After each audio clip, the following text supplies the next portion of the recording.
આવા ડાંગનો હું છેલ્લા 12 વર્ષથી MA BEd ભણ્યા પછી મેં કંઈ કર્યું નહીં. પછી મેં ખેતીમાં જતરાવ્યું. ખેતીમાં પહેલાં મેં ઓર્ગેનિક પર ગયો. ઓર્ગેનિક ખેતી કરતાં કરતાં પછી મેં 12 વર્ષથી પ્રાકૃતિક કૃષિની શરૂઆત કરી. જે પપ્પાને પણ મેં સમજાવ્યું કે પ્રાકૃતિક કૃષિ કરીને આપણે આગળ વધશું, કારણ કે જમીનની ગુણવત્તા સુધરે છે. એમાં પાલેકર સાહેબ અને રાજ્યપાલ સાહેબના થોડાક વિડીયો હું યુટ્યુબ પર અને આપણી ટીવી ચેનલ પર આવતા હતા, એ જોતો હતો.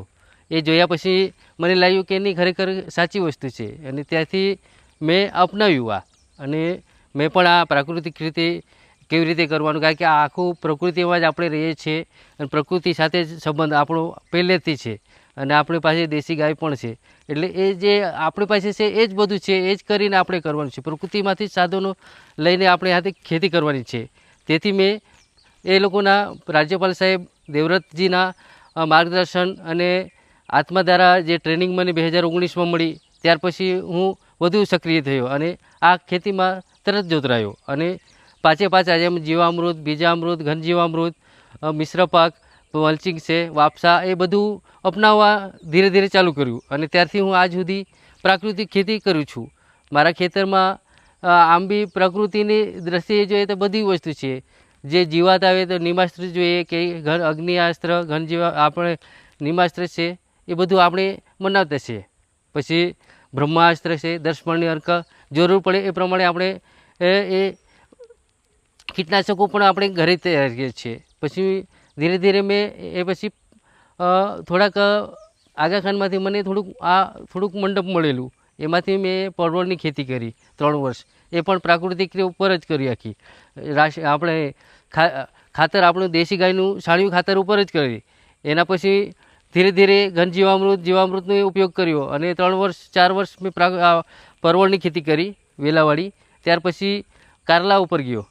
કારલામાં પણ મેં પ્રાકૃતિકની દ્રષ્ટિએ ખેતી કરી. એમાં પણ મેં જીવામૃતને આખું ટ્રીટમેન્ટ કરીને, બીજામૃતથી માંડી ટ્રીટમેન્ટ કરીને આખું કરતો હતો.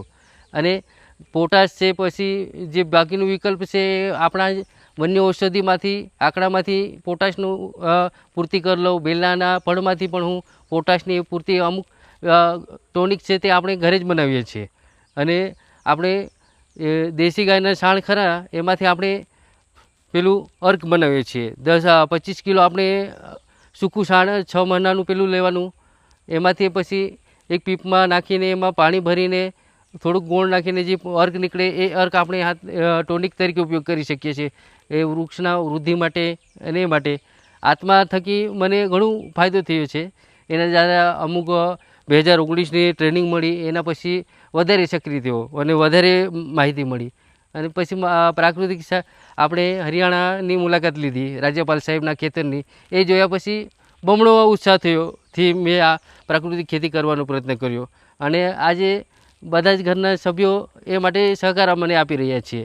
અને એ રીતે હું પ્રાકૃતિક ખેતી કરું છું. જરૂર પડે એટલું ઘનજીવામૃત બી નાખું છું, જીવામૃત બી નાખું છું એમાં. અને બીજ પર ટ્રીટમેન્ટ આપ્યા પછી જ બધું આખી પ્રોસેસ ચાલુ થાય છે મારી. અને તે દ્વારા મને ઘણું સારું ઉત્પાદન મળે છે, કારણ કે હું ઝેરમુક્ત ખેતી કરી રહ્યો છું. મારું અનાજ મારા છોકરાઓથી માંડીને ઘરના બધા ખાતરયુક્ત પેલું ઝેરયુક્ત ખોરાક ખાઈને તંદુરસ્ત છે. વધારે આપણે પેલું એ થઈ શકે નહીં, શરીર ઉપર અસર નહીં થાય. અને બીજા પણ આપણા પાસેથી જે અનાજ કઠોળ લે એ લોકોને પણ સારું ખાવાનું મળે. એ આપણો હેતુ છે કે પ્રાકૃતિક ખેતીથી આપણે આજે આ મુહિમ રાજ્યપાલ શ્રી સાહેબે કરી છે, એને આગળ વધારવાનું કામ આપણે કરવાનું છે. આ એક યજ્ઞ છે, એમાં એ આહુતિ આપવાનું કામ કરવાનું છે. આપણે હવનમાં એ જ કામ કરવાનું છે. ને એમ બી હું પછી આત્મા દ્વારા માસ્ટર ટ્રેનર તરીકે 3 વર્ષની કામગીરી કરી. ગામડે જઈને કામગીરી કરી રહ્યો હતો. જે મારા TMC હતા પ્રકાશભાઈ, એની જોડે 2 વિભાગ અમારા હતા. લગભગ હનવરચોંટથી ગારખડી સુધીનું એક વિભાગ અમારા હાથમાં હતો, મારા અને પ્રકાશભાઈના. આ ગામડે જઈને લોકોને પ્રાકૃતિક માટે જાગૃતિ કરવા માટે અમે પ્રયત્ન કરી રહ્યા છીએ એ લોકોને. ત્યાર પછી હમણાં જે ટ્રેનરો કર્યા, CRP તરીકે પણ હું કામગીરી બજાવી રહ્યો છું. એમાં બી 3 પંચાયતમાં હું જઈ રહ્યો છું.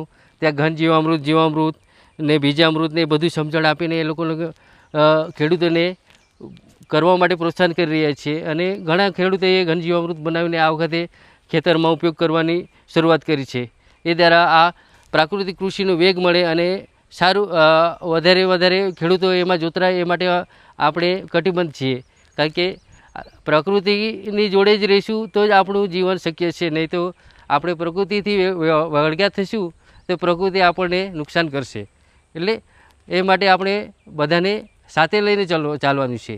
કારણ કે પ્રકૃતિ થકી જ આપણું બધું સંભવ છે.